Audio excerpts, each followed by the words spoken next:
Who's this guy jumping into the pool? There's no water. Ramen noodle. Yeah, I like the boy. Wait a minute, it's Billy Crystal and his weird dog. The boy runs into him, and the whole show is all about them, and they have some kind of connection. And it turns out that they knew each other in a previous life, or he might be crazy because is reincarnation even a real thing? And he's a doctor, and he's like thinking about this scientifically, a little bit like Mulder or Scully in the X Files, and he's like, is this scientific? Is it even possible? There seems to be some kind of connection, like between the boy and the man, and he doesn't really know what to do about it. And something happened to his wife, and they're all trying to deal with it. And like his wife died, and there's a picture, and apparently he's in the picture, and he's looking at this work, all this work that his wife would do with this guy Benjamin from 78, and he always sees his wife all over the place, and he has these flashbacks, and he's trying to figure out what is going on.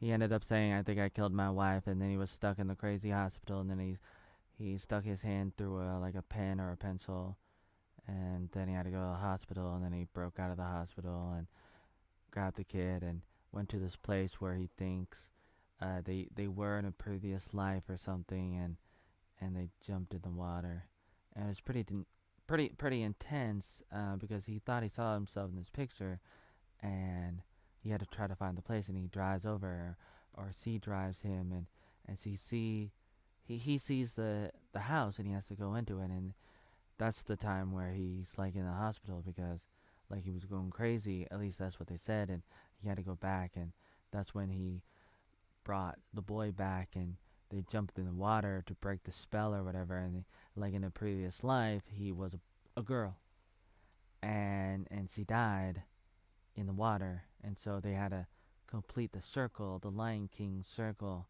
of life, and they had all these flashbacks, and this is them reliving that moment where he falls into the water, and him remembering that his wife wasn't doing so well, and she wanted to go because she was like suffering with something like cancer or something terrible, and but in the end he was able to fix the boy, and the boy was back to normal, and then he had to do a recovery, and he had a restraining order.